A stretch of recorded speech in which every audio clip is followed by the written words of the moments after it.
தற்போதைய அண்மை செய்தியின்படி தக்காளி விலை குறைந்துள்ளதாக பார்த்துக் கொண்டிருக்கிறோம். கடந்த சில நாட்களாகவே தக்காளியின் விலை அதிகமாக இருந்த நிலையில் தற்போது தக்காளி விலை குறைந்துள்ளது. மொத்த விற்பனை கடைகளில் காய்கறிகளின் விலை குறைந்துள்ளது. கோயம்பேடு காய்கறி சந்தையில் நேற்று 80க்கு விற்கப்பட்ட தக்காளி இன்று 50 ரூபாய்க்கு விற்கப்படுகிறது. இதுகுறித்து கூடுதல் தகவல்களுடன் இணைகிறார் நமது செய்தியாளர் சிவகுமார்.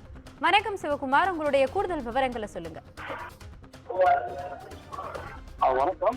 கோயம்பேடு காய்கறி சந்தையை பொறுத்தவரைக்கும் தக்காளியின் விலை 60க்கும் கீழ் குறைந்திருக்கிறது. நேற்றைய தினம் தக்காளியின் விலை 80 ரூபாய் 80 அளவில் விற்கப்பட்டுள்ள நிலையில் ஒரே நாளில் 30 ரூபாய் குறைந்து இன்றைய தினம் 60, 55, 50 ரூபாய் என்ற அளவில் விற்பனை செய்து வருகிறது.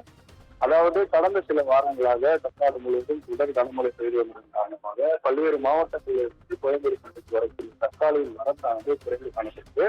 மேற்கொண்டு கர்நாடகா, ஆந்திரா உள்ளிட்ட பல்வேறு மாநிலங்களிலிருந்தும் தமிழ்நாட்டுக்கு விற்பனைக்காக தக்காளியானது கொண்டு வரப்படுகிறது.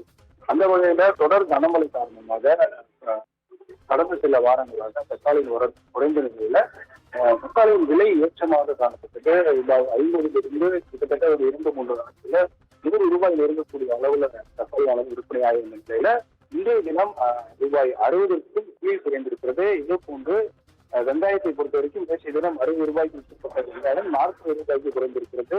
சின்ன வெங்காயத்தை பொறுத்த வரைக்கும் நேற்றைய தினம் 100க்கும் மேல் அளவில் விற்கப்பட்ட நிலையில்